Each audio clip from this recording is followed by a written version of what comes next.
तो किस में जाएगा तू? Good evening, good evening, good evening. क्या करेगा फिर? जेई देगा? ऐसे नहीं होता, दो नावों पे सवार हो गए तो आदमी। गलत बात है। एक पे तो जाना ही पड़ेगा कि कुछ तो करना ही है। ऐसे नहीं है कि मतलब जेई भी देख लेते हैं, नीट भी देख लेते हैं, तो होगा नहीं ना। एक चीज को तो ऐसे रखना पड़ेगा कि हाँ ये ज्यादा मेन है। मैं बताऊं क्या करना है तेरे को, सबसे बेस्ट तो मैं बताता हूँ।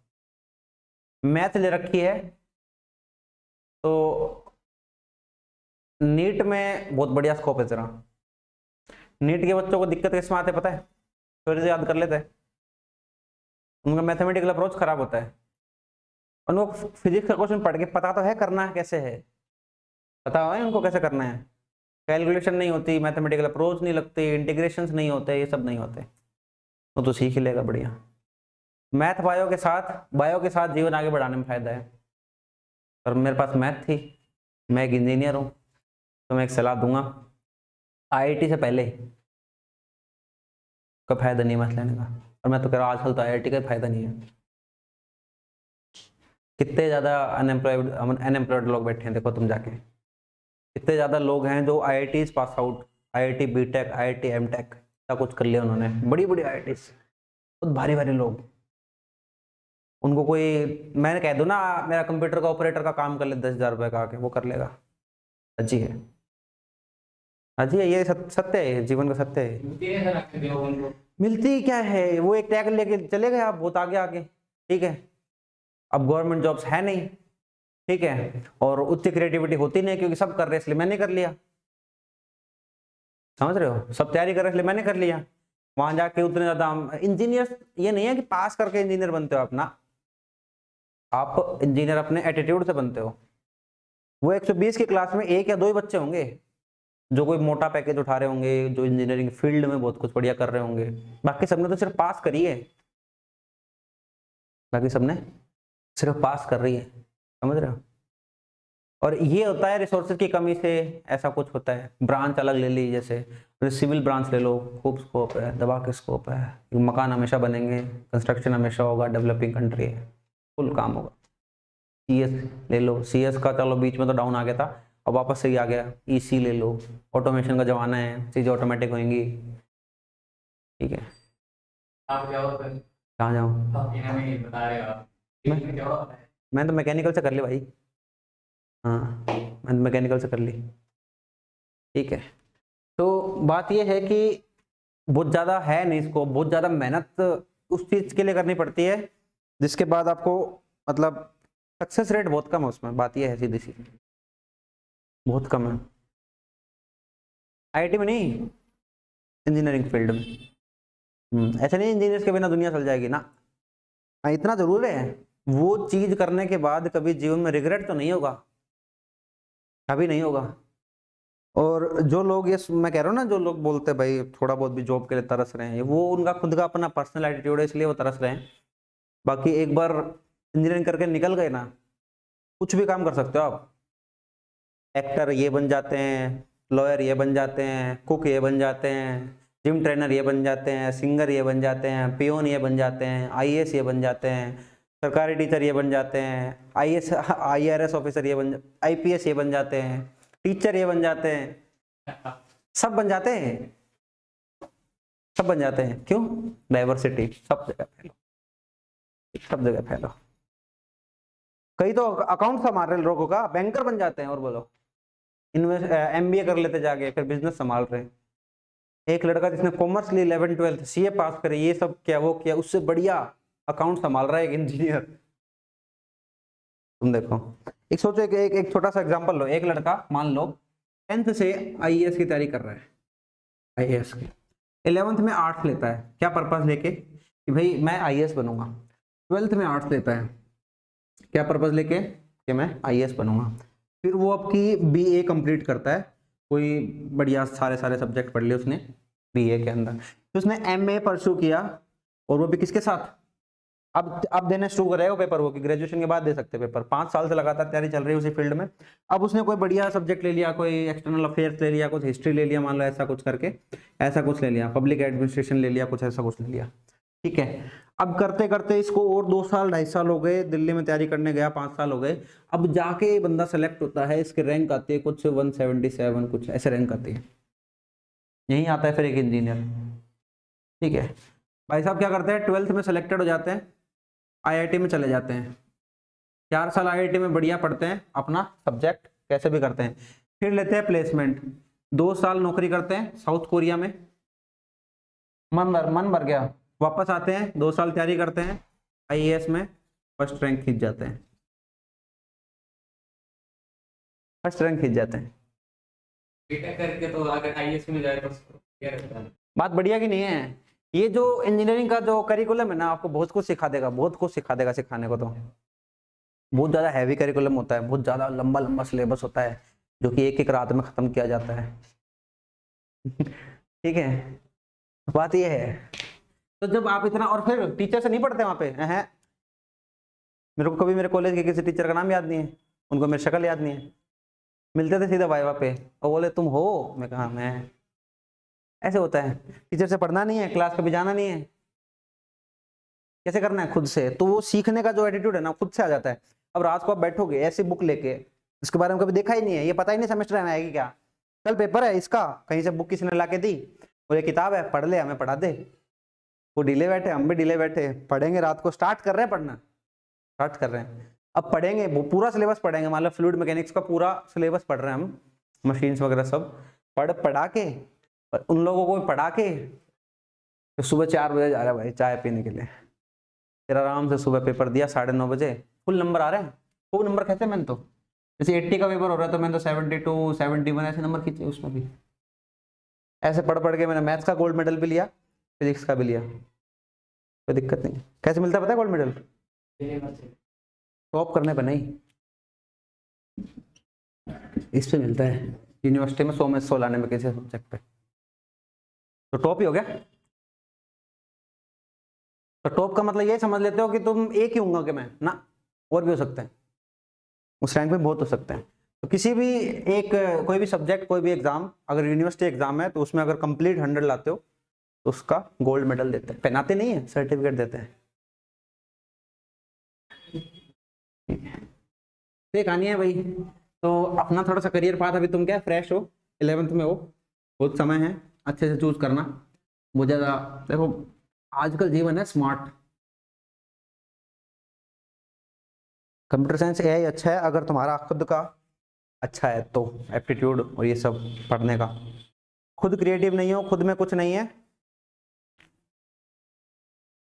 बी टेक नहीं होता, वो बी टेक होता है, बी टेक होता है, ठीक है। और वो बी टेक, आप बी मतलब बैचलर ऑफ टेक्नोलॉजी, टेक्नोलॉजी का बैचलर करना है आपको, ठीक है। अब ये बी टेक आप कहाँ से करते हो? स्टेट कॉलेज से करते हो, एनआईटी से करते हो, या आईआईटी से करते हो, ठीक है। यहाँ तुम्हारी चॉइस नहीं है, यहाँ तुम्हारी एलिजिबिलिटी है। इसका पेपर पार करोगे इसमें एडमिशन मिलेगा, इसका पेपर पार करोगे इसमें एडमिशन मिलेगा, किसी का पेपर पार नहीं करोगे इसमें एडमिशन मिलेगा, ठीक है, ठीक है। इसमें फिर लिस्ट है अच्छे कॉलेज की भी, कुछ बढ़िया कॉलेज होते हैं, कुछ डाउन कॉलेज होते हैं, कुछ और डाउन कॉलेज होते हैं, और वो डिपेंड करता है उनका फैकल्टी, उनका टाइम कितना हो गया, वहाँ पे प्लेसमेंट कितने हो रहे हैं, फैकल्टीज कैसी कैसी हैं, वो डिपेंड करता है उस पर। अब ये मिलता है जेईई मेंस के एग्जाम के ऊपर मिलने लग गया आजकल, पहले तो हमारे टाइम तो एक आरपीटी नाम करके पेपर हुआ करता था, उससे हुआ करता था, तो मेरा तो उसके थ्रू हुआ था, ठीक है। तो जेईई के एग्जाम के थ्रू आप स्टेट कॉलेजेस में एडमिशन ले सकते हो, कई तो स्टेट कॉलेज एनआईटी से अच्छे हैं, जयपुर एनआईटी कॉलेज एक उससे अच्छा है। मेडिकल में सॉर्टेड काम है, सिंपल सा काम है, नीट दो मजे करो, नीट दो मजे करो, ठीक है। एम्स चाहिए वहीं से चले जाओ, ठीक है। कोई मेडिकल, स्टेट मेडिकल चाहिए वहीं से चले जाओ, सेंट्रल मेडिकल चाहिए वहीं से चले जाओ, कहीं से चले जाओ, एक नीट दो बस, टारगेट रखो आंख बंद करके 700 का, बस प्लस माइनस 20 आ जाए कोई दिक्कत नहीं है।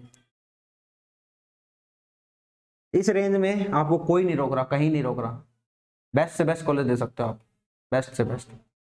राजस्थान में अपने बढ़िया बढ़िया कॉलेज जैसे एसपीएम से बीकानेर हो गया, अपना ये जयपुर वाला हो गया, एसएमएस वाला, भीलवाड़ा कॉलेज ठीक ठाक है, ऐसे ठीक ठाक कॉलेज हैं, दिल्ली में भी है, एम्स भी है दिल्ली में, जोधपुर एम्स हो गया, ठीक है। राजस्थान में भी अच्छे अच्छे कॉलेजेस हैं, साउथ में रहा मैंगलोर वगैरह में बढ़िया बढ़िया कॉलेज है, ठीक है। तो धीरे धीरे आप कर लोगे अपने आप को अडेप्ट। कॉलेज वॉलेज का ज्ञान देंगे, अभी तुम 11वीं में हो भी नहीं देंगे, रिजल्ट आएगा ना तुम्हारा उसके बाद देंगे, काउंसलिंग करेंगे तुम्हारी। मैंने बेटा किया भाई बीकानेर से, बीकानेर से किया मैंने,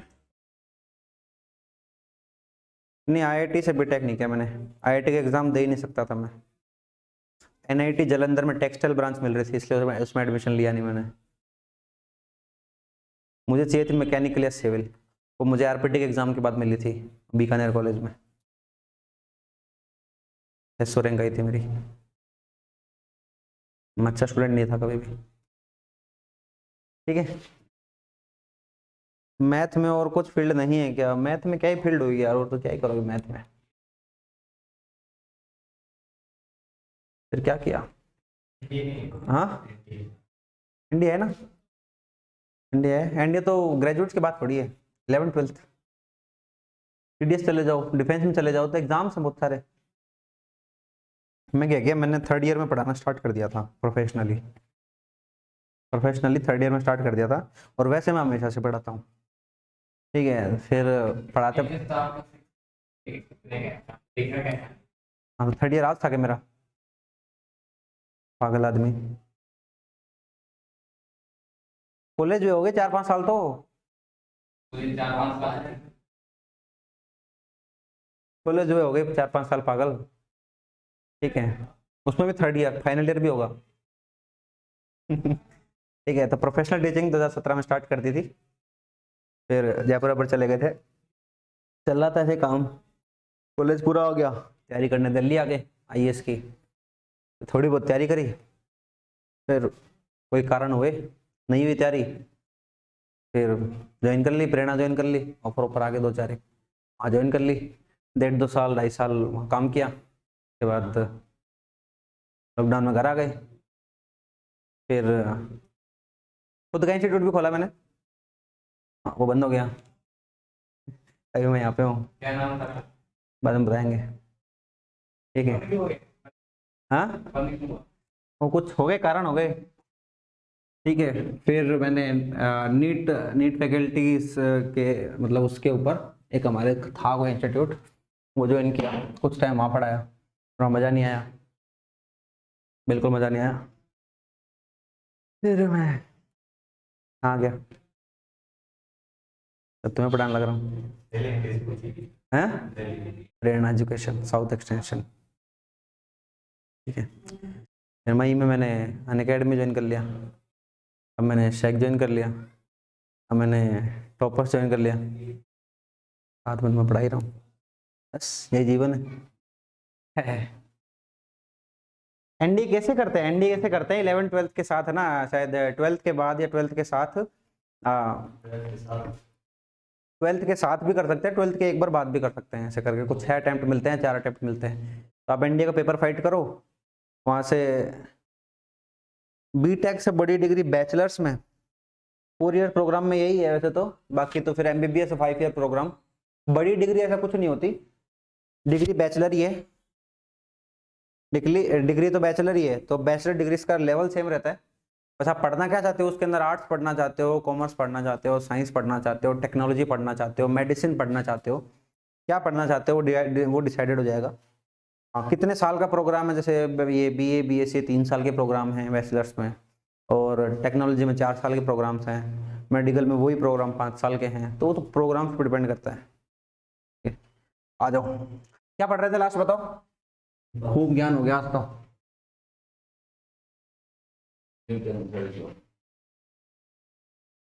मेरा सीन अलग था, मेरा 12th में परसेंटेज थे 80.8% आया मेरा सीबीएसई में, 80.8। हमारे टाइम कट ऑफ गई 81.6%, जो आईआईटी का पेपर दे सकते हैं, मैं आईआईटी का पेपर दे ही नहीं पाया, अफसोसजनक बात हो गई मेरे साथ। और ये मुझे पता चला मिड सेशन, दिसंबर तक तैयारी करने के बाद पता चला ये, तो वो एक चोट हो गई। फिर जेई में बढ़िया नंबर तो आए थे, पर उस टाइम हमारे क्या है 12th के नंबर भी जुड़ा करते थे, अब नहीं जुड़ते, पहले हमारे जुड़ा करते थे 12th के मार्क्स भी, ठीक है। आज से 10 साल पहले की बात कर रहा हूँ। ठीक है, तो वो जुड़ा करते थे। ठीक है, तो उसके चक्कर में रैंक थोड़ी खराब आई और एनआईटीज मिल रही थी, अगरतला में इलेक्ट्रिकल, अपने जालंधर में टेक्सटाइल, ऐसे कुछ ब्रांचेस मिल रही थी, मजा नहीं आया। फिर आरपीटी दी, उसमें आया मजा। ठीक है, पहला कॉलेज डाला, पहला ही मिल गया, पहली ब्रांच मिल गई, खत्म।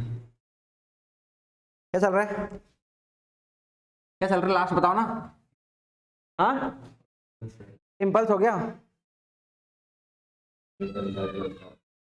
एमआईटी कर लेते। एमआईटी ऐसे नहीं होता, एमआईटी जैसे तुम सोच रहे हो। इम्पल्स बता दिया, इम्पल्स बता दिया, लिखो। न्यूटन थर्ड लॉ, न्यूटन का तीसरा नियम।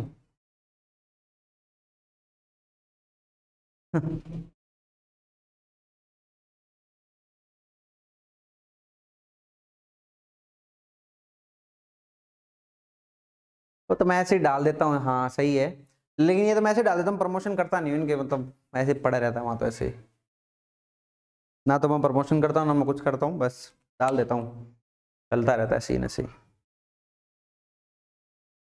न्यूटन थर्ड लॉ क्या कहता है? न्यूटन थर्ड लॉ सिंपल सी बात है। ठीक है, अगर आप कोई एक्शन करोगे तो हमेशा आपको रिएक्शन मिलेगा। क्या? आप कोई एक्शन करोगे तो आपको हमेशा एक रिएक्शन मिलेगा। ठीक है, चाहे किसी पे भी कर दो, समझ रहे हो? इसका एक मतलब और निकलता है कि एक्शन अकेला कभी भी एग्जिस्ट नहीं करेगा और कहीं भी एग्जिस्ट नहीं करेगा, और रिएक्शन भी अकेला नहीं करेगा। जब कभी एक्शन होगा तो एक रिएक्शन जरूर होगा। ठीक है, अब एक्शन क्या है, रिएक्शन क्या है? एक्शन एक फोर्स होगा और रिएक्शन भी एक फोर्स होगा, जो कि उसी अमाउंट में होगा जिस अमाउंट में एक्शन है, और उसकी उल्टी डायरेक्शन में होगा। समझ रहे हो? There is always a reaction for action. हर एक्शन के लिए एक रिएक्शन होता है, एक्शन रिएक्शन लॉ भी बोलते हैं इसको। ठीक है, एग्जांपल के तौर पे, बच गया बच गया बच गया, अरे बच गया। हाँ, एग्जांपल के तौर पे, एग्जांपल के तौर पे मान लो कि यहां पर एक ब्लॉक रखा हुआ है, रखा हुआ है। ठीक है, इसने नीचे की तरफ क्या लगाया? mg लगाया। इसको वापस कुछ मिल रहा है क्या? बिल्कुल मिल रहा है। क्या मिल रहा है? Normal reaction, normal reaction. ये मान लो कोई बंदूक है, अजीब सी बंदूक बनाने वाला हूँ मैं। ठीक है, ये मान लो बंदूक है कोई। ठीक है, तो यहां से अब अगर बुलेट फायर करोगे, आप बुलेट फायर करोगे, ठीक है, तो इसने क्या किया? मजल ने आगे की तरफ धक्का मारा होगा, बुलेट के स्प्रिंग लगी है, कोई सिस्टम लगा है, इस पर आगे गए। इस बुलेट पे भी पीछे की तरफ क्या लगेगा? एक रिएक्शन लगेगा, हमेशा लगेगा। तो जब भी कोई एक्शन करोगे, ये पीछे की तरफ आता है रिकॉइलिंग ऑफ गन, ये क्या है? ये रिएक्शन है, गन का रिकॉइल होना, गन का रिकॉइल होना। ठीक है, तो जब कभी भी कोई एक्शन होगा एक रिएक्शन जरूर मिलेगा। समझ रहे हो? चल कैसे रहे अपन? एक्शन रिएक्शन की वजह से। कैसे चलेंगे? तो हम क्या कर रहे हैं? हमारे पैर से सरफेस को पीछे धक्का दे रहे हैं, पीछे धक्का दे रहे हैं, और रिजल्ट में सरफेस हमें आगे धक्का दे रहा है, हम आगे बढ़ पा रहे हैं, हम आगे बढ़ पा रहे हैं। हम एक्चुअल में कर क्या रहे हैं? पीछे धक्का दे रहे हैं, और क्या कर रहे हैं? इसको पीछे धक्का दे रहे हैं। और मान लो, और थोड़ा सा फ्रिक्शन भी, ऐसी बात नहीं, फ्रिक्शन ज्यादा रोल कर रहा है, फ्रिक्शन है इसलिए बढ़िया धक्का लग रहा है। ठीक है, मान लो अगर फ्रिक्शन ना हो, सरफेस हो जाए स्मूथ, जैसे कि गीला पानी फैल जाता है फ्लोर के ऊपर, देख देख के चलना पड़ता है आराम से, धीरे धीरे चलते हैं, पैर जमा जमा के चलते हैं, आराम आराम चलते हैं। ठीक है, क्योंकि अपन जितना ज्यादा कांटेक्ट हो सकता है उतना कांटेक्ट बनाना चाहते हैं सरफेस के साथ, ताकि ताकि फ्रिक्शन मैक्सिमम हो, हम मैक्सिमम फोर्स जमीन पे लगा सकें और उतना फोर्स हमें मिले, चलने के लिए हेल्प हो। समझ पा रहे हो? चलने के लिए हेल्प हो, ये कहानी होती है। तो हमेशा जब भी कोई फोर्स होगा, एक अपोजिट फोर्स आएगा, उतने मैग्नीट्यूड से आएगा। ठीक है, और ऐसा कभी भी नहीं होगा कि कोई एक्शन या किसी तरीके का फोर्स अकेला एग्जिस्ट कर रहा है नेचर के अंदर, ना, उसको बैलेंस करने के लिए कोई ना कोई रिएक्शन जरूर होगा। ठीक है, तो नेचर में इनमें से कोई भी अकेला एग्जिस्ट नहीं करता। ठीक है, और दूसरा आएगा सेम मैग्नीट्यूड और अपोजिट डायरेक्शन में आएगा। ये है action reaction law, Newton third law ये है। ठीक है, समझ में आ रही है? तुम कहानी देखो, कहानी कैसे चल रही है। पहले कहानी चली, बोला सर इनर्शिया के बारे में बताया, ठीक है, बोले कोई बॉडी रेस्ट पे है या यूनिफॉर्म मोशन में है, उसको उसकी स्टेट बदलने के लिए हमें एक फोर्स की जरूरत पड़ेगी। तो पहले तो फोर्स को इसने इंट्रोड्यूस किया कि भाई एक फोर्स चाहिए ही चाहिए, अगर स्टेट बदलनी है, ठीक है, तो हमें एक फोर्स चाहिए ही चाहिए। ठीक है, फिर बोला इतना चाहिए, F = dp/dt दे दिया, इतना चाहिए। अब ये बोल दिया उतने फोर्स अगर आप किसी पे लगाओगे तो बॉडी वापस लगाएगी तुम पे, है ना? चेन में चल रहा है सब कुछ, चेन में चल रहा है, काम आएंगी चीजें। लिखो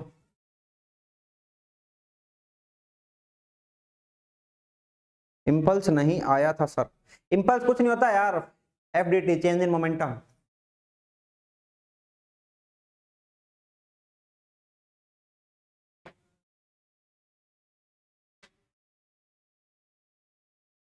लिखो there is always there is always a reaction, there is always a reaction to every action, there is a reaction to every action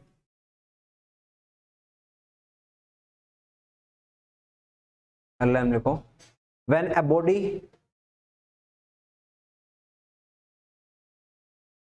body applies a action force on any other body,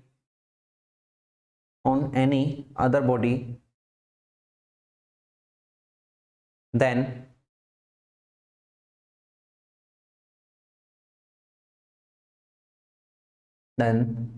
there will be a reaction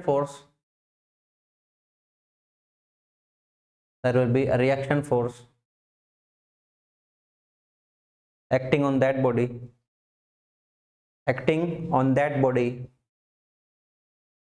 equal in magnitude,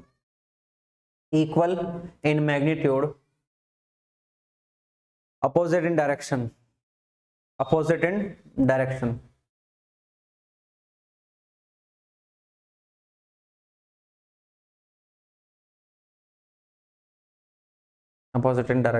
अगली line में लिखो, next line लिखो, action और reaction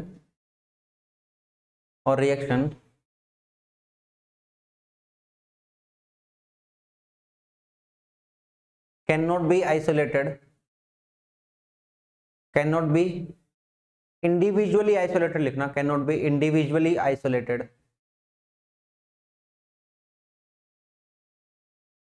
which means always occur in pair,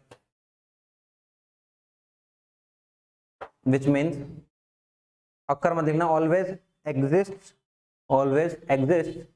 in pairs,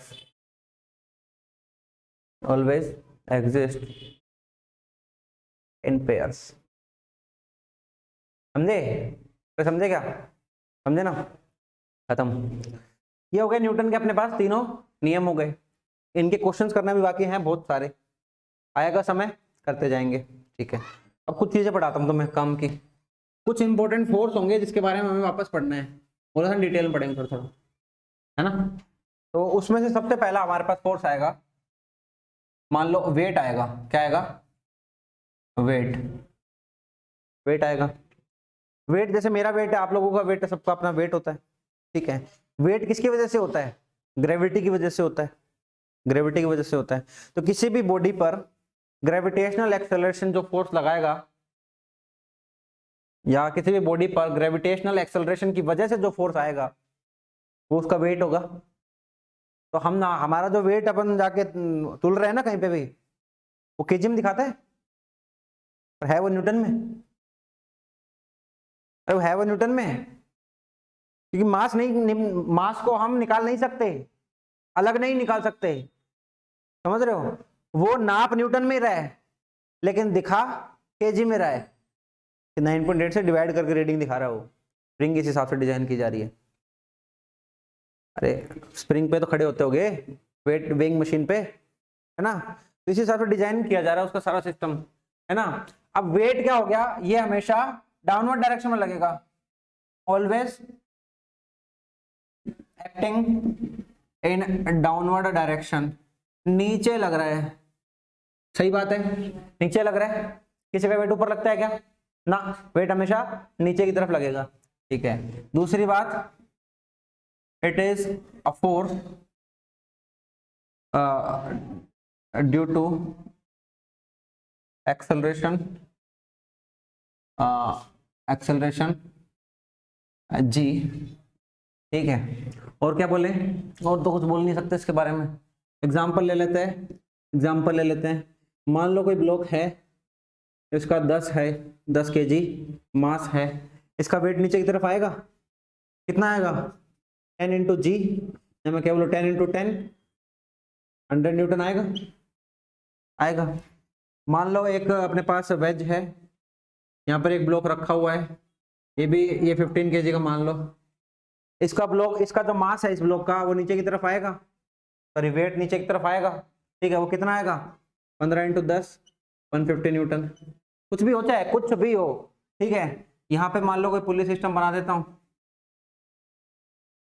यहाँ पे मान लो कोई 10 kg का ये है, 5 kg का ये है, इसका वेट नीचे की तरफ आएगा, कितना, 100 न्यूटन, इसका कितना आएगा, 50 न्यूटन। ये डायरेक्ट कैसे लिख रहा हूं मैं, जी से गुणा करके, जी से गुणा करके।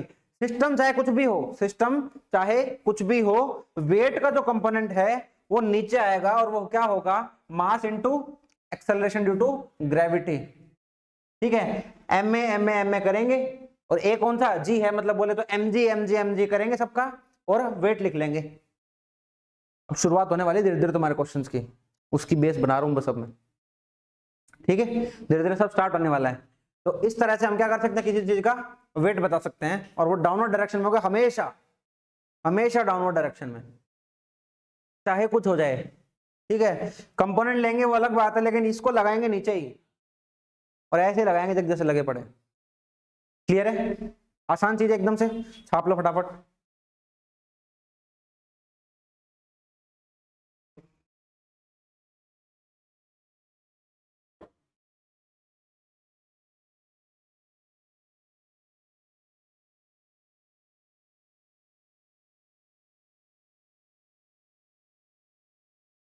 मैंने सब्सक्राइब किया है,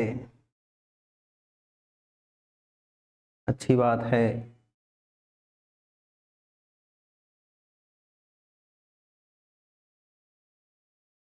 तूने कैसे, तेरे को पता कैसे चल गया, मुझे तो बताओ भाई, पता कैसे चला। वेटलेसनेस क्या होता है और कैसे होता है, वेटलेसनेस ये होता है, ये मान लो कि जब आप खड़े हो ना, जब आप खड़े हो, पहली बात तो अभी उसका समय नहीं है बताने का, लेकिन मैं बता देता हूँ। मान लो जब आप खड़े हो तो आपके नीचे जी लग रहा है, बॉडी पे जी नीचे लग रहा है, तो आपने निकाल लिया आपका वेट कितना है। अब मान लो मैं आपको खुद जी से नीचे लाऊं, आपको मैं खुद हवा में खड़ा करके जी से नीचे लाऊं, आपको जी नीचे ना लाए, एक फर्क है दोनों बातों में। एक तो आप ऊपर से गिरो, आपको जी नीचे लेके आए, और एक आप खुद जी से नीचे आओ। कैसे हो सकता है, जैसे लिफ्ट मान लो, है ना।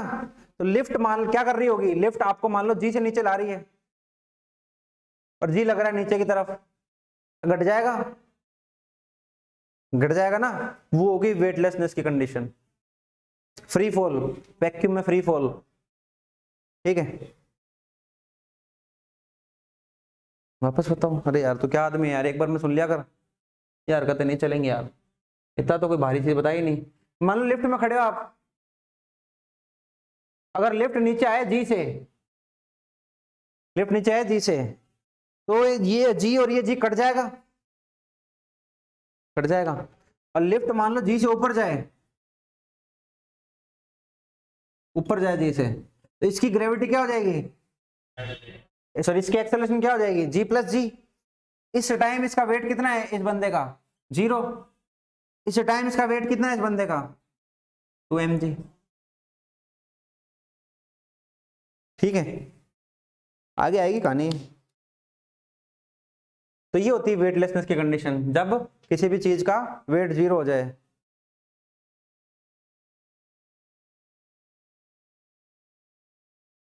क्या भेजा था आकिब सर ने?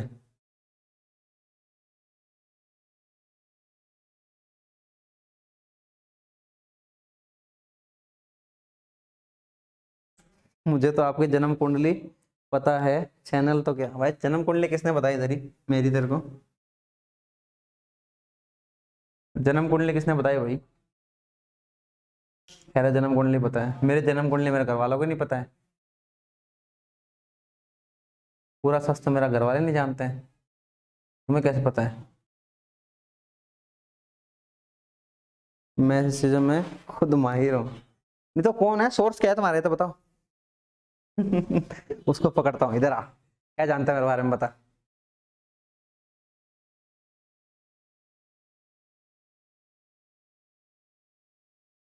हाँ डायरेक्ट इस पूछ लो, ठीक है।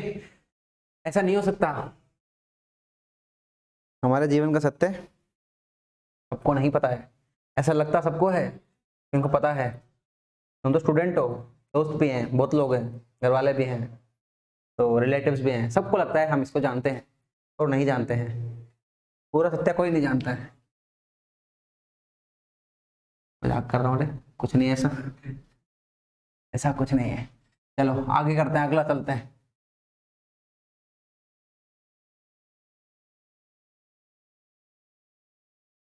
क्या कह रहा है?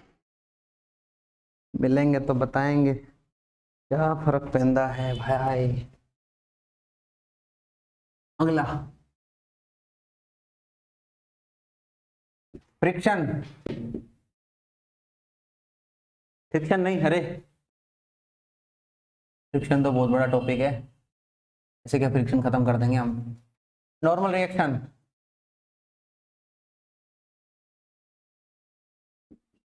नॉर्मल रिएक्शन ये एक तरीके का कॉन्टैक्ट फोर्स होगा भाई, होगा कि नहीं होगा? है, कॉन्टैक्ट फोर्स होगा, कॉन्टैक्ट फोर्स होगा। और हाँ भाई, परपेंडिकुलर टू द सरफेस होगा हमेशा। डायरेक्शन बता दी, इसका नेचर बता दिया, ठीक है। निकालने का तरीका क्या है, ये मान लो वही अपना 10 kg का ब्लॉक है, नीचे की तरफ कितना लग रहा है, 100 न्यूटन, परपेंडिकुलर लगा रहा है, तो परपेंडिकुलर क्या मिलेगा, 100 न्यूटन। ऑप्शन, मान लो अगला क्वेश्चन, ये ब्लॉक है 10 kg का, अगला ब्लॉक है 5 kg का, हमें इस पे निकालनी नॉर्मल रिएक्शन, इस पे भी निकालें नॉर्मल रिएक्शन, ठीक है। निकालते हैं, पहले इसकी बात कर लेते हैं, पहले इसकी बात कर लेते हैं। 5 kg वाले ब्लॉक के साथ क्या हो रहा होगा, अभी एफबीडी नहीं बताई इसलिए सिंपल सिंपल क्वेश्चन कर रहे हैं, आगे टिपिकल कर देंगे क्वेश्चंस को, ठीक है। कुछ नहीं लगता टिपिकल करने में, 2 चीज और लगा दो, हो गया क्वेश्चन टिपिकल, ठीक है। 5 kg ये है, ये नीचे की तरफ कितना लगाएगा, 50, किस पे लगा रहा है, इस पे, इसको वापस कितना मिलेगा, 50, इसकी नॉर्मल रिएक्शन कितनी आ जाएगी, 50। नीचे वाले ब्लॉक की बात करते हैं, नीचे कितना लग रहा है इसके, पागल, 150। ये इस सरफेस पे कांटेक्ट फोर्स है ना, इस कांटेक्ट पे नीचे की तरफ कितना फोर्स लग रहा है, 150 न्यूटन। इसको मिलेगा कितना, 150 न्यूटन, समझे? हाँ समझे? मान लो ये कोई ब्लॉक अपने पास है, इसका वेट कोई 10 kg और ये कोई 37 डिग्री मान लिया, ठीक है। इसका वेट आएगा नीचे की तरफ 100, कोई पूछे नॉर्मल रिएक्शन तो वो आएगी इस डायरेक्शन में, आएगी कि नहीं आएगी, जाएगी नॉर्मल रिएक्शन इस डायरेक्शन में, ठीक है। तो सर आ गई, अब क्या करें, अब क्या करें, कंपोनेंट लेंगे, ठीक है। किसके, इसके कंपोनेंट, इसके 2 कंपोनेंट होंगे, एक तो यहां होगा और एक यहां होगा। ये वाला कंपोनेंट तो इसको नीचे लेके आएगा और ये वाला कंपोनेंट नॉर्मल रिएक्शन देगा, बैलेंस करेगा रिएक्शन को। ये कितना होगा, 100 कोस 37 होगा, क्यों? 30 ये 37 हो गया, इसका कंपोनेंट आ जाएगा, कितना हो जाएगा 100 cos 37। थोड़ा सोल्व करना है इसको, 4/5, 5 से 100 गया 20, 4 80, 80 न्यूटन। नॉर्मल रिएक्शन कितना आ गया 80 न्यूटन। ठीक है, अरे क्लियर है, नॉर्मल रिएक्शन समझ में आ रहा है? ठीक है, छापो। नॉर्मल रिएक्शन निकालना बहुत बढ़िया टास्क है, एक क्वेश्चन देता हूं तुम्हें, रुको। एफबीडी की बात देंगे, छोड़ो अभी नहीं देंगे, एफबीडी पर बता दूं, फिर तुम्हें डायरेक्शन नहीं बनेगी तुमसे।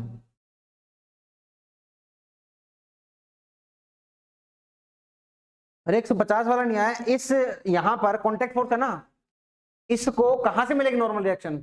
इस कॉन्टेक्ट से मिलेगी। तो यहां पर कितना, इस ब्लॉक पे कितना फोर्स लगा रहा है ये? 50 लगा रहा है, 50 वापस मिल गया इसको। ये यहां पर नीचे की टोटल कितना फोर्स लग रहा है? 10 और 5 15। इसको थोड़ी पता है इसके ऊपर कुछ रखा हुआ है, इसको तो लग रहा है इसको 150 न्यूटन नीचे मिल रहा है, तो 150 रिटर्न कर देगा ये।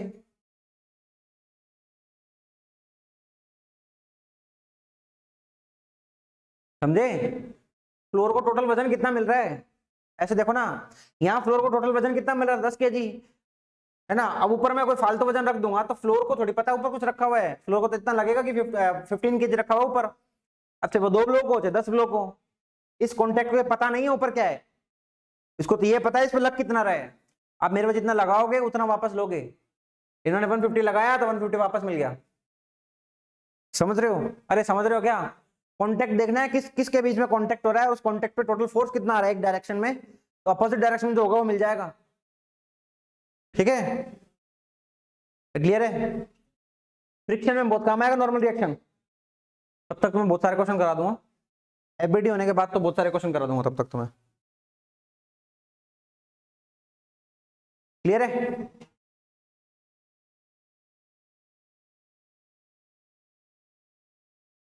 क्यों होना चाहिए 200 न्यूटन, क्यों होना चाहिए पागल भाई मेरे? ये यहां से कनेक्टेड है, ये नीचे वाले सरफेस पे कितना लगा रहा है ये देखना है, समझा?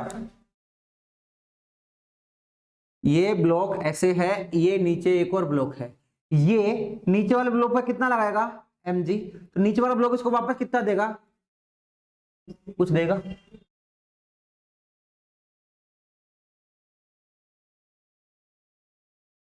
नहीं टोटल की बात नहीं कर रहा है भाई, टोटल क्या कैसे होगा वो तो ठीक बात है, मैं तो ये कह रहा हूं ये कॉन्टेक्ट इसको देगा कितना, समझ रहे हैं? ये कॉन्टेक्ट इसको देगा कितना, ये कॉन्टेक्ट इसको 50 ही देगा, ये कॉन्टेक्ट इसको 150 ही देगा। बाद में क्या 200 होना है क्या 200 नहीं होना वो बाद में देखेंगे, आगे की कहानी है, होगा कि नहीं होगा, होगा तो क्यों होगा, नहीं होगा तो क्यों नहीं होगा, वो बाद में देखेंगे। अभी की कहानी सिर्फ इतनी है कि इस ब्लॉक को मिल कितना रहा है इस कॉन्टेक्ट की वजह से, ठीक है, इस वाले ब्लॉक को मिल कितना रहा है इस कॉन्टेक्ट की वजह से, तो उतना ही देख रहे हैं अभी। देखो चीजों को सीखने के लिए सब्र थोड़ा सा होना जरूरी है, और ना अभी मैं 4 क्वेश्चन ऐसे बना दूं, मैं कहा बताओ भाई नॉर्मल रिएक्शन बताओ, ऐसे कर आके दे दूं, टेंशन नहीं उस बातों का, स्टेप बाय स्टेप चल रहे हैं, एक एक स्टेप धीरे धीरे ले रहे हैं। अभी तुम टारगेट में होते तब तक तो ये क्वेश्चन पहला दूसरा क्वेश्चन होता है, तुम्हें सिखाने की कोशिश कर रहा हूं मैं, ये नहीं है कि तुम यहाँ से पढ़ के फिर ये हमेशा कंफ्यूजन रहे कि भाई इसको सब आप डायरेक्ट आगे जाके कुछ लिखूंगा इसको 150 लिखता, दिक्कत आ जाती। धीरे धीरे सीख लो कि कैसे क्या कर रहे हैं, एक एक स्टेप। कॉन्टेक्ट हमें कितना रिएक्शन देगा जितना उस पर फोर्स लगेगा, ठीक है, ये तो हम देख रहे हैं, कॉन्टेक्ट तो थोड़ी पता है। चलो नेक्स्ट, क्लियर है गई? अरे बोलो भैया, बोलते नहीं है यार, तो मजे नहीं आता यार तुम्हें पढ़ाने में, बोलते नहीं हो तुम। क्या कह रहे हो? मजा आ गया, क्या कह रहा है? चले मजा आ गया फिर बस, क्या भरोसा है? किसने पता है? पहले किसी ने बोला ना बोला, जीवन को कोई भरोसा है क्या, कब चले जाएं? नहीं क्लास हो चाहे जीवन हो, कोई भरोसा नहीं है, ठीक है, कोई भरोसा नहीं है, जाएंगे तो कोई बढ़िया टीचर आएगा पढ़ाने, खत्म, और क्या होएगा, है ना?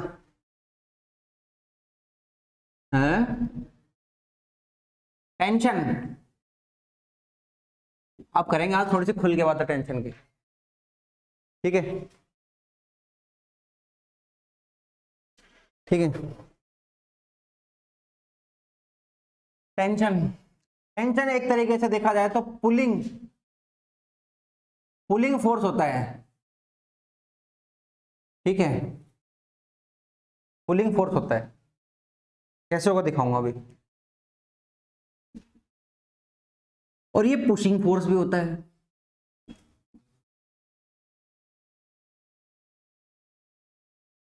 पुश नहीं बोलते, कंप्रेसिव बोल देते हैं। पुश अच्छा शब्द नहीं है, कंप्रेसिव बोल देते हैं। कंप्रेसिव फोर्स भी होता है। थोड़ी देर में समझ में आएगी चीज, अभी नहीं आएगी। कंप्रेसिव भी होता है, ठीक है। अब समझो, अब हमारे पास आने वाला सबसे इंपॉर्टेंट चीज, स्ट्रिंग। ये जो फोर्स है, टेंशन किस में लगेगी, किसी स्ट्रिंग में लगेगी, ठीक है। एक लाइन और लिख रहा हूं यहां पे, टाइट स्ट्रिंग में लगेगी। किसमें, ठीक है। दो शब्द आएंगे, टाइट और इसको क्या बोलेंगे, स्लैक बोलेंगे, स्लैक, हाँ। एक होगा स्लाइक, स्लैक, एक होगा टाइट। दो शब्द आएंगे बार बार में। स्लैक मतलब ढीला, टाइट मतलब टाइट, ठीक है। हाँ, अब पढ़ते हैं, देखो। टाइट स्ट्रिंग, टाइट स्ट्रिंग होनी चाहिए, कंप्रेसिव नेचर होगा और पुलिंग फोर्स होगा। इनका अलग अलग मतलब क्या है, इसके आगे और भी चीजें लिखी जाएंगी अभी, ठीक है। थोड़ा समझाने के बाद लिखूंगा कब पुलिंग है, कब कंप्रेसिव है, और टाइट स्ट्रिंग का क्या मतलब है, ठीक है। स्ट्रिंग जो होगी उसके असम्पशन हमारे पास क्या है, सबसे पहला तो स्ट्रिंग होगा मासलेस, मासलेस होगा। उसका वजन मानेंगे नहीं हम, मानेंगे तो अलग से केस डिस्कस करेंगे कभी, ठीक है। मानेंगे नहीं हम, मानेंगे इसका कोई मास है ही नहीं। मास नहीं इसका मतलब फोर्स नहीं लगाएगी ना कोई, ये थोड़ी देर में बताऊंगा अभी, ठीक है। दूसरा क्या, ये इनएक्सटेंसिबल है। इसका क्या मतलब हुआ, ये खींचेगी नहीं, रबड़ नहीं है, समझ रहे हो। कैसे समझाऊं, मैं समझाता हूं। इनएक्सटेंसिबल का मतलब क्या, हमारे पास तो स्ट्रिंग बहुत है, हमारे पास स्ट्रिंग की कमी है क्या।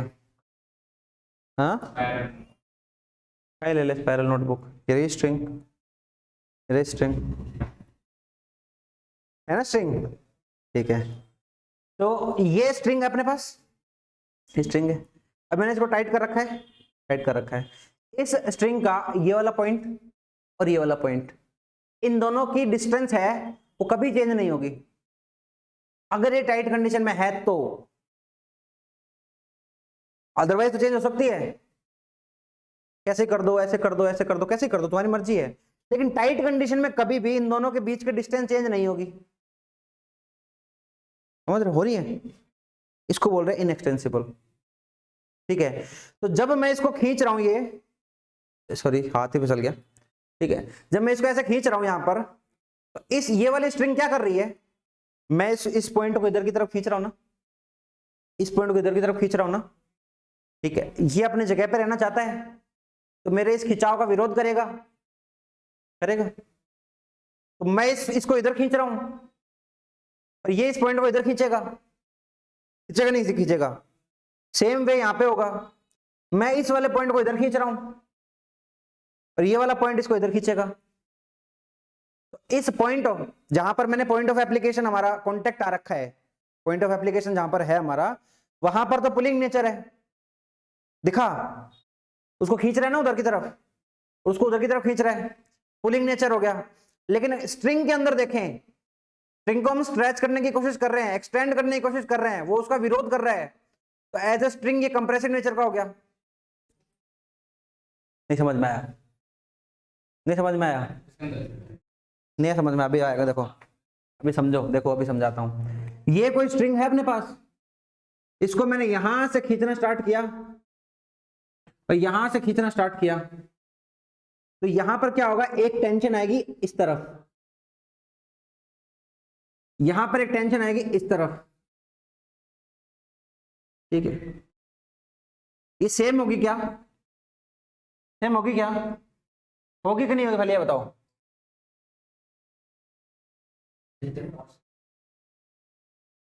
अगर दोनों इक्वल साइड फोर्स बराबर हो गलत बात, गलत जवाब। तो बताता हूँ, ऐसा कर लेते हैं, एक काम करते हैं, इसको एक बार भूल जाते हैं बाहर क्या लग रखा है क्या नहीं लग रखा, एक बार इसी को देख लेते हैं,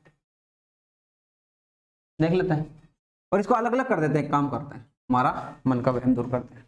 तो ये भी एक फोर्स है, ये भी एक फोर्स है, ठीक है। तो वो किस पे लग रहा है, इस पॉइंट पर, इस पॉइंट पर लग रहा है।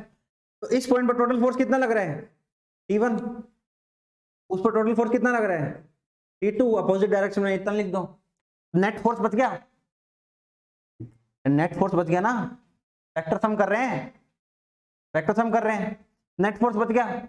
इस नेट फोर्स की वैल्यू कितनी होनी चाहिए, इतनी होनी चाहिए, इतनी होनी चाहिए। स्ट्रिंग तो मासलेस है,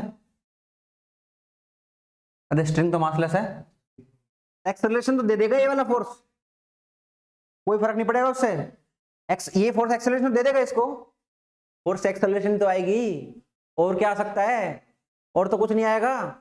तो मैं तो एक्सेलरेशन को जीरो कर ही नहीं रहा, मैं तो उसको मासलेस मान के बैठा हूं पहले से ही, ठीक है। अब जीरो आ गए, अब क्या बोल सकते हैं, तो फोर्स पे डिपेंड नहीं करेगा।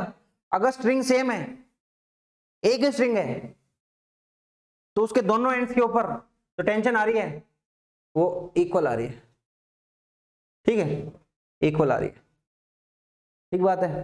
क्यों इक्वल आ रही है, क्योंकि ये जो पॉइंट है ये अपनी जगह से हिल नहीं सकते, टाइट कंडीशन में दूर नहीं जा सकते, तो उसको उतना फोर्स इधर से भी लगाना पड़ेगा, इतना भी लगाना पड़ेगा, उसको सेम टेंशन आएगी, ठीक है। और पॉइंट ऑफ एप्लीकेशन के ऊपर इसका नेचर पुलिंग है, वो खींच रही है उसको, और दूर से जाके देखे तो ऐसा लगेगा स्प्रिंग को, सॉरी स्प्रिंग बोले, इसको स्ट्रिंग को दबा रही है, लग रहा है ना ऐसा देखने में, स्ट्रिंग को दबा रही है, कंप्रेस कर रही है। एक ऐसा फोर्स जो ऐसा लगे, ऐसा इस डायरेक्शन में लगे, तो ऐसा लग रहा है दबा रहा है, तो ये इसको दबाने की कोशिश कर रही है, ठीक है, कि ये पॉइंट कहीं दूर ना चला जाए, ये वाला पॉइंट कहीं दूर ना चला जाए, इसलिए टेंशन आ गई इस डायरेक्शन में, ठीक है। और मान लो मैं कोई फोर्स लगाऊं ही ना, सीधा ऐसे रख दूं, कोई फोर्स ना लगाऊं, तो रस्सी पहली बात तो टाइट कंडीशन में नहीं है या तो, ठीक है, और कोई ऐसा फोर्स नहीं है जो इस वाले बिंदु को, इस वाले पॉइंट को इधर खींच रहा हो। तो अगर मैं इस पॉइंट को इधर नहीं खींचूंगा तो यहां रिएक्शन फोर्स नहीं आएगा, नहीं आएगा। तो मैंने इस पे यहां फोर्स लगाया तो उसका रिएक्शन तो दिया इसने, क्यों, क्योंकि ये इनएक्सटेंसिबल है, क्योंकि ये इनएक्सटेंसिबल है। और इक्वल क्यों दिया, क्योंकि ये मासलेस है। अरे क्लियर है क्या, अच्छा बता दो, देखो क्लियर है ना, अरे क्लियर है क्या, हम मत बोलना यार सर दोबारा बताओ, बता तो मैं दूंगा पर वो वाली बात नहीं आएगी मुझे।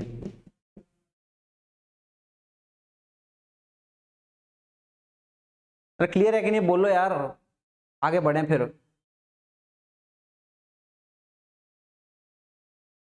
वो टेंशन को ना ना ना ना, नॉर्मल रिएक्शन कॉन्टेक्ट फोर्स है, ठीक है तो ये भी वैसे देखा जाए तो कॉन्टेक्ट फोर्स, लेकिन वो अलग चीज है, ये अलग चीज है, ये स्ट्रिंग में ही आएगा, ये स्ट्रिंग के अलोंग आएगा, ये स्ट्रिंग के अंदर आ रहा है, स्ट्रिंग के अंदर अलोंग आ रहा है, ठीक है। इसको नॉर्मल ना बोल के ऐसे बोल सकता है रिएक्शन फोर्स, नॉर्मल ना बोल के इसको बोल सकते हैं रिएक्शन फोर्स, ठीक है। रिएक्शन फोर्स जरूर है, नॉर्मल रिएक्शन नहीं है, ठीक है। ये कहानी हो गई, आगे बढ़ते हैं। मान लो मान लो मान लो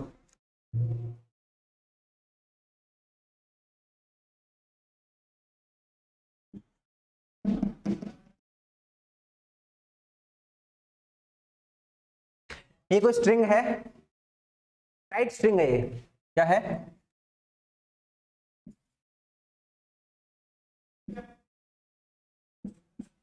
ठीक है, ऊपर हेडिंग लगाएंगे कंस्ट्रेंट मोशन। सबसे फिक्स क्वेश्चन है कंस्ट्रेंट मोशन का, ये सबसे फिक्स, थर्मो में फिर कराऊंगा ये क्वेश्चन में, उस टाइम स्ट्रिंग ना बोल के रोड दूंगा, स्ट्रिंग ना देके रोड आएगी वहां पे, थर्मो में फिक्स है। इंजन का एक दो क्वेश्चन करेंगे तब, ठीक है, बाई चांस किस्मत अच्छी हुई तो तुम्हारी कर लेंगे वो क्वेश्चन, ठीक है। तो वहां पर फिर आएगा कंस्ट्रेंट मोशन, नीट में कम आता है, जेई में थोड़ा ज्यादा आता है। हम एवरेज एवरेज से पढ़ेंगे, ठीक है, कुछ 5-6 क्वेश्चन के आसपास डिस्कस करेंगे। पहले इसको कंप्लीट कर लेते हैं, फिर उसके पर आते हैं। पुलिंग फोर्स का किसके लिए है? पुलिंग फोर्स, पुलिंग फोर्स क्या है इसका? किस पे है पुलिंग फोर्स? हाँ, pulling force with the, to the बोलेंगे, टू द, हाँ टू द बोलेंगे, to the object in contact, ऐसे बोल सकते हैं। और ये कंप्रेसिव फोर्स है विद इन इटसेल्फ, ठीक है, अपने अंदर ही, ठीक है।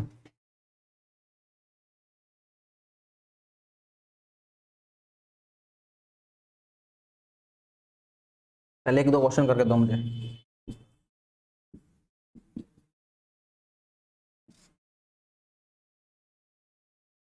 ठीक है, मान लो 10 न्यूटन का ब्लॉक है, कंस्टेंट थोड़ा रुक के करेंगे, टाइम नहीं है आज इतना कंस्टेंट करने जितना, ठीक है, इसलिए नहीं करवा रहा, लंबा चलेगा वो टॉपिक। मान लो एक ब्लॉक है 10 kg का, आपसे पूछा है कि टेंशन इन द स्ट्रिंग बताओ।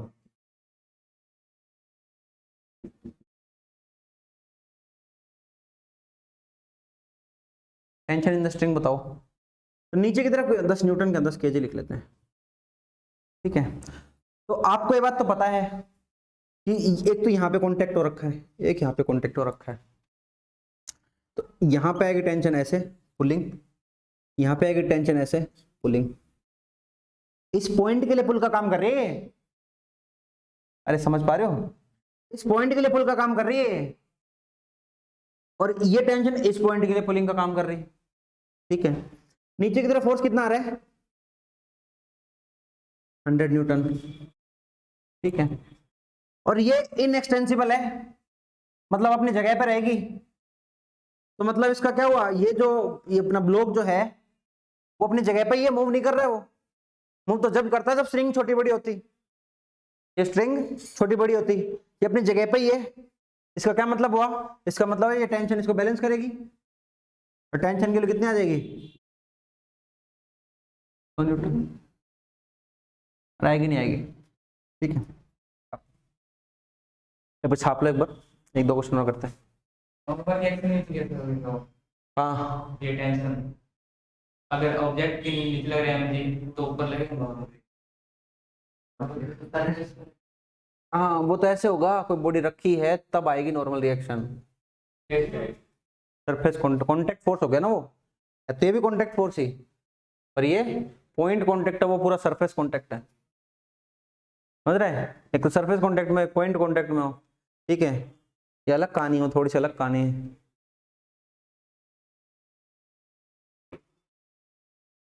ऊपर वाले पॉइंट का नहीं है, कौन से का, कौन से का नहीं आया? इसका, इसमें भी टी होगा, इसमें भी टी होगा, बताया ना भी। अगर स्ट्रिंग मासलेस हो तो दोनों पॉइंट पर टेंशन टी आएगा।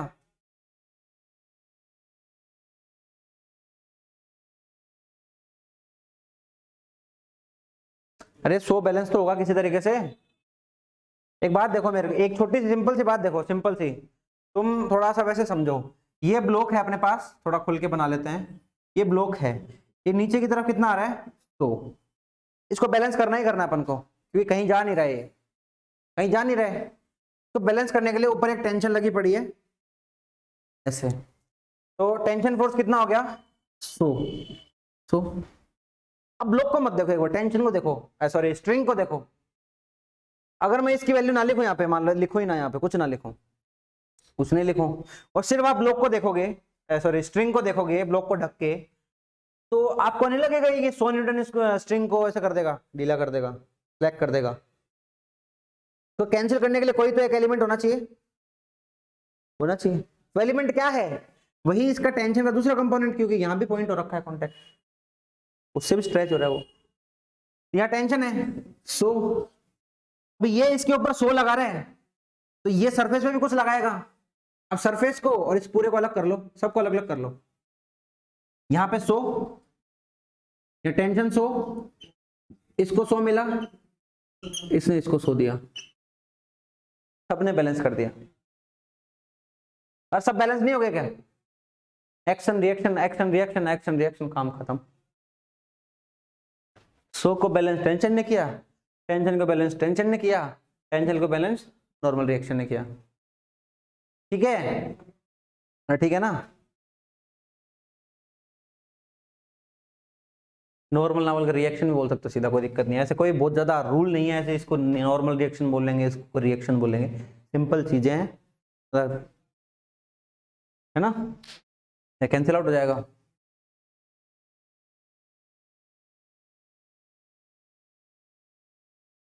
बढ़िया बढ़िया, बहुत बढ़िया। कंस्ट्रेंट मोशन का एक तो करेंगे ही, जल्दी छापो, फटाफट छापो। पहले तो कंस्ट्रेंट मोशन क्या होता है वो बताओ मुझे। कंस्ट्रेंट शब्द का क्या मतलब है? मोशन तो छोड़ो तुम, कंस्ट्रेंट शब्द का क्या मतलब है?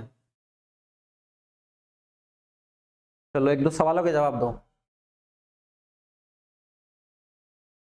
कोई थिंग मासलेस कैसे हो सकता है? एजम्पशन है, एजम्पशन।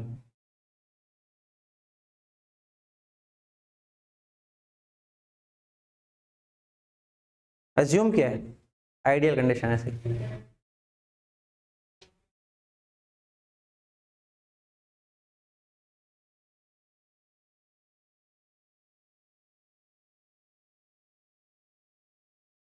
कंस्ट्रेंट मतलब लगातार बोल रहे तो कंस्ट्रेंट मतलब।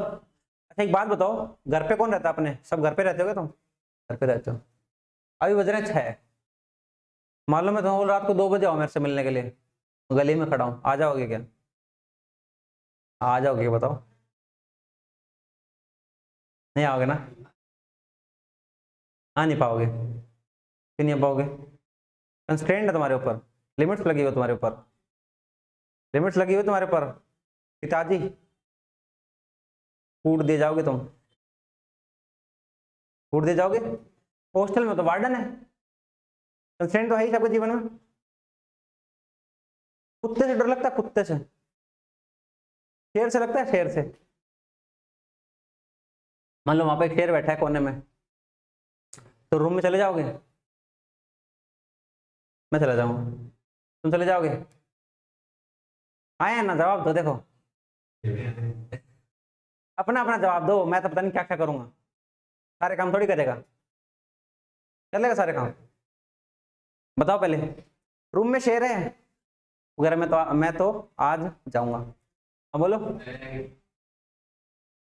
चले जाएगा? गन लेके चले जाएंगे, गन लेके चला जाएगा? मारना थोड़ी बेचारे को, जीव है भाई वो। पिंजरा लेके चले जाएंगे जहाँ तक। पिंजरा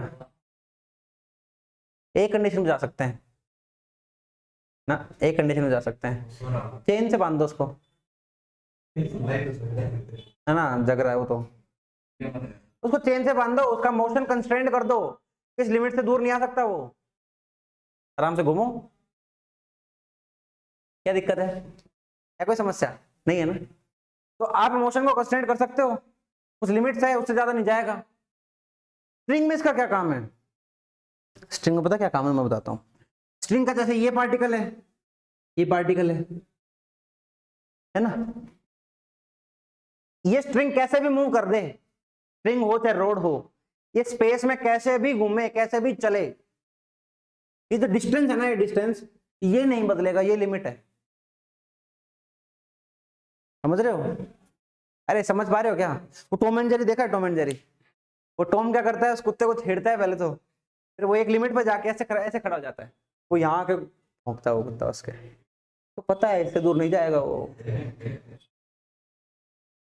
और किसी दिन वो रस्सी ढंग से बंधी ना हो और वो खुली हो, और टॉम उसी कॉन्फिडेंस में हो कि भाई कंस्टेंट मोशन हो रहा है, तो क्या होगा? टॉम के जीवन का आखिरी दिन होगा, वो लंच बन जाएगा उसका, वो लंच बन जाएगा ना। और मान लो यहाँ हो जाए तो ऐसा, जिस दिन कंस्टेंट मोशन ना हो और रस्सी फिर भी घूम रही है, टूट जाएगी रस्सी। अरे रस्सी टूट जाएगी अगर ये जो पॉइंट्स हैं अपने बीच का जो डिस्टेंस है चेंज नहीं होने दे रहे और मूव कर रहे हैं, कंस्ट्रेंट मोशन एक लिमिट के तहत मूव कर रहे हैं, distance is not changing due to inextensible inextensibility बोल दे इसको। तो ये इनएक्सटेंसिबिलिटी की वजह से ये जो डिस्टेंस है वो चेंज नहीं हो रहा है, नहीं हो रहा है, नहीं हो रहा है सर। अगर हो जाए तो रस्सी का आखिरी दिन है वो टूट जाएगी रस्सी, रस्सी रस्सी नहीं रहेगी वहां पे, आपको नोट बांधनी पड़ेगी, ठीक है, ये कहानी रहेगी, ठीक है। इस असम्पशन को लेके, इस कंस्ट्रेंट मोशन को लेके हम क्या करेंगे, कुछ क्वेश्चंस करेंगे, ठीक है, कुछ पुलिस के क्वेश्चन करेंगे, कुछ कैसे करेंगे। एक क्वेश्चन तो अभी कर लेते हैं। मान लो आपको ऐसे पूछ लिया जाता है, ऐसे बोल देते हैं, कितना लो यार, V1 ले लेते हैं, ऐसे बोल देते हैं ये जो पॉइंट है इसका वो V1 वेलोसिटी से इधर जा रहा है, ठीक है, और वो भी कितने एंगल पे, सपोज कोई थीटा बीटा अल्फा ले लो, अल्फा एंगल पे जा रहा है उधर, ठीक है, और इसका ये वाला जो पॉइंट है वो इधर जा रहा है किसी बीटा एंगल पे। तो V2 की वैल्यू बताओ। हाँ इक्वल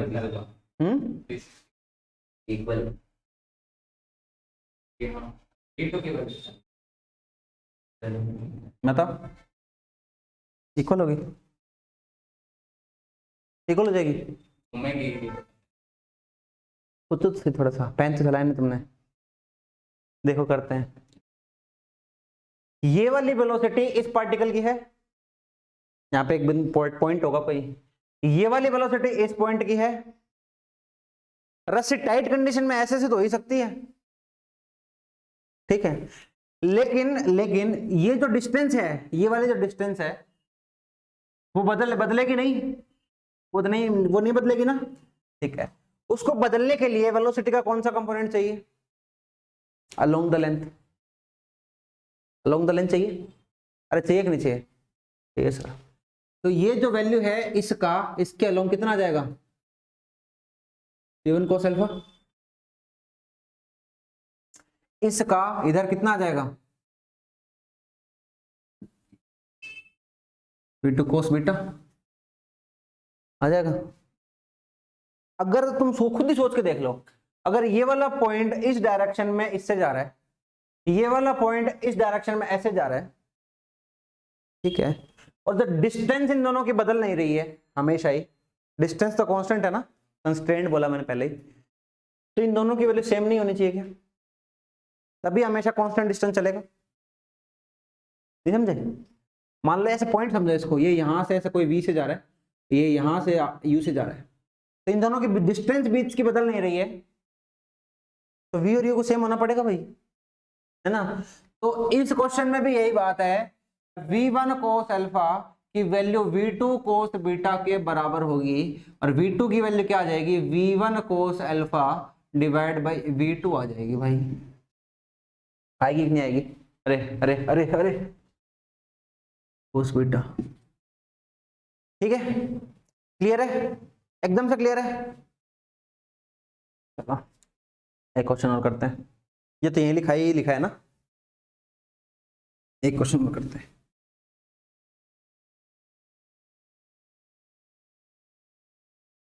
क्या पूछा था इसने, पूछा था तूने पूछा था, किसने पूछा था, हाँ आ गया मेरे दिमाग में क्वेश्चन, हाँ क्वेश्चन, कल एक क्वेश्चन दिया था ना, एक क्वेश्चन दिया था,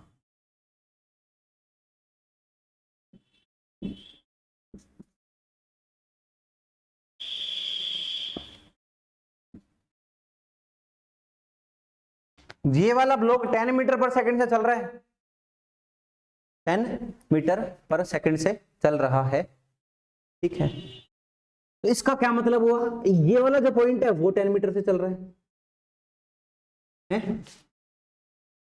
चल रहा है, इस ब्लॉक की वेलोसिटी पूछी थी, ठीक है, इस पॉइंट की बात करो, इस पॉइंट की, इस पॉइंट ऑफ कांटेक्ट की बात करो, स्ट्रिंग टाइट है, इनएक्सटेंसिबल है, कंस्ट्रेंड मोशन है, तो इन दोनों के बीच का डिस्टेंस बदलेगा नहीं, सेम रहेगा, और वो कब रहेगा, जब ये वाला पॉइंट भी 10 से चले, ये वाला पॉइंट भी 10 से चले, तो इस पॉइंट की वेलोसिटी क्या है इस डायरेक्शन में 10, तो किससे जुड़ा हुआ है, किससे जुड़ा हुआ है, वी भी कितना आ जाएगा 10 मीटर पर सेकंड, है ना। आप उसको वैसे भी कर सकते हो, नो एक्सेलरेशन, यूनिफॉर्म मोशन है, सीधा सीधा। एक्सेलरेशन है नहीं, फोर्स कोई लग नहीं रहा, 10-10 सीधा कर सकते हो। कंस्ट्रेंट मोशन से भी कर सकते हो। ठीक है, एक क्वेश्चन और करो।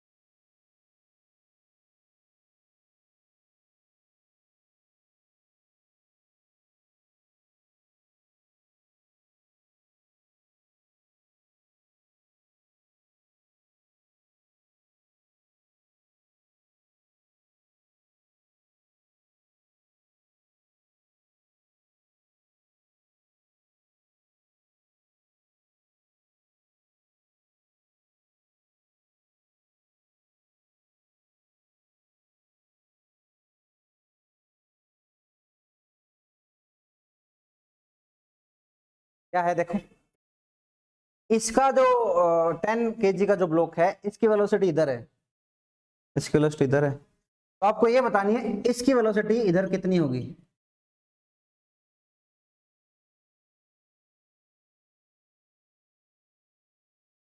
स्ट्रिंग का मासलेस का मतलब मास जीरो, और क्या मासलेस का मतलब होगा। एजम्पशन चलेगा सारे क्वेश्चंस में, मासलेस है, मासलेस है, मासलेस है। और जब मासलेस नहीं होगी, मैं खुद बताऊंगा मासलेस नहीं है, तो ऐसे करना है। ठीक है। अब ये क्वेश्चन अपने पास, पहले तो तुम आंसर दो मेरे को एक फटाफट। क्वेश्चन समझे ना। यहां पर क्या है, 10 kg का ब्लॉक, ये स्ट्रिंग लगी हुई है इसके ऊपर, ये यहां से 60 डिग्री का कोण बना रही है, और V2 की वैल्यू बतानी है 40। देखते हैं, लेट्स सी। छापा तुमने सारा? हाँ, ये सारा छाप लिया तुमने?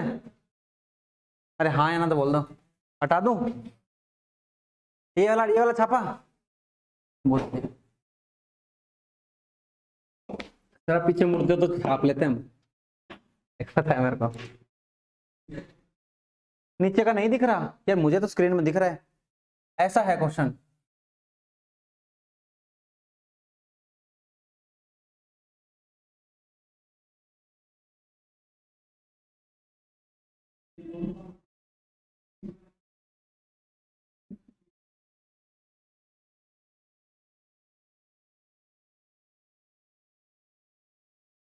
है ना, 20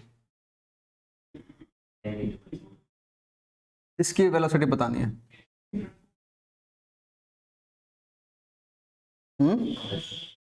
10 भी लिख देंगे। देखो अभी करते हैं, आ जाओ आ जाओ। ये 20 से इधर जा रहा है, तो ये पॉइंट 20 से इधर जाएगा, जाएगा नहीं जाएगा? जाएगा। ये पॉइंट 20 से ऊपर जाएगा, ये 20 से ऊपर जाएगा, ये 20 से ऊपर जाएगा, ये इससे ऊपर जाएगा। अरे जाएगा कि नहीं जाएगा? जाएगा। तो ये वाला पॉइंट, ये वाला पॉइंट यहां जा रहा है किससे? 20 मीटर पर सेकेंड। ठीक है, अब क्या कर दें, अब किसका कंपोनेंट लो? उसका ले लो 20 मीटर पर किसका ले लूं? 20 मीटर। क्यों? ये भी का कोई नहीं। हाँ, मैं क्या बोला, बोलना, मैं सही बोला, बोल। बी का क्यों? तुक्का, तो दो ही तो हैं, एक का आपने मना कर दिया, एक का मैंने बोल दिया। देखो क्या हो रहा है, ये ब्लॉक इधर जा रहा है, नेट यहां जा रहा है वो। अरे नेट यहीं तो जा रहा है, यहां जा रहा है नेट। इसका एक कंपोनेंट है इस डायरेक्शन में, जिसकी वजह से ये वाला जो है पॉइंट इस डायरेक्शन में जा रहा है। क्या करने के लिए? इसको इनएक्सटेंसिबल करने के लिए। समझ पा रहे हो?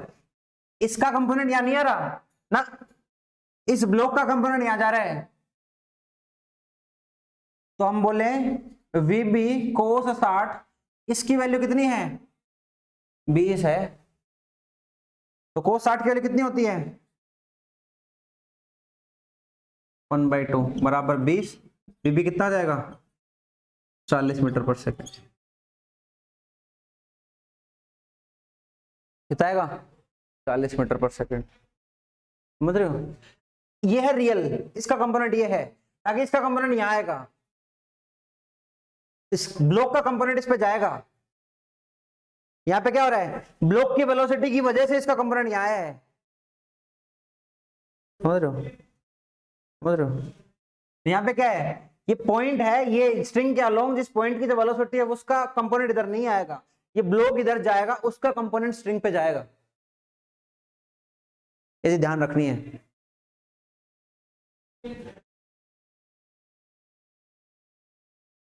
सिंपल इतनी चीज ध्यान रखो, कुछ ध्यान नहीं रखना। ब्लॉक जिस वेलोसिटी से मूव कर रहा है, ठीक है, अगर स्ट्रिंग अलोंग है, नॉर्मल है उसके, तो उस कॉन्टेक्ट पॉइंट का सीधा वैल्यू आ जाता है, cos 0 कर देते हैं, क्योंकि अपन इसमें सीधा क्यों आ गया, ये इसकी वैल्यू 20 क्यों कर दी मैंने, क्योंकि ब्लॉक जा रहा था कोई 20 से, तो मैंने क्या किया होगा v cos 0 किया होगा, तो इस कॉन्टेक्ट की वैल्यू आ गई होगी, आंसर सीधा v आ गया। यहां पे भी ऐसे ही करना है, ब्लॉक की कोई वेलोसिटी होगी, उसका कोस लेंगे तो इस पॉइंट की वेलोसिटी आएगी। हर बार ये तो कर रहे हैं, करा यहाँ पे भी यही है, ब्लॉक का 10 दे रखा है, ब्लॉक की वेलोसिटी का कोस कंपोनेंट ये इसका साथ ले लो, और ये दोनों एक दूसरे से कहां पे है 0 डिग्री एंगल बना रहे हैं, तो आंसर आ जाएगा। ठीक है, बस ये चीज ध्यान रखनी है।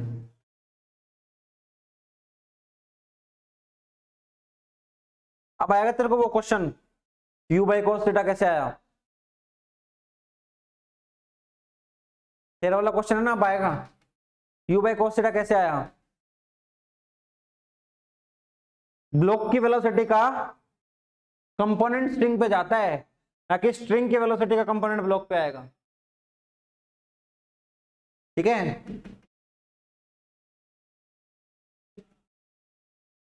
हाँ करना, ट्राई करना। ठीक है, इससे रिलेटेड और बढ़िया बढ़िया क्वेश्चन है, करेंगे कल। कल पुली वुली भी इंट्रोड्यूस करेंगे, जो भी है अच्छे से पढ़ाई करते रहो। मंडे को शीट दिलाएंगे तुम्हें,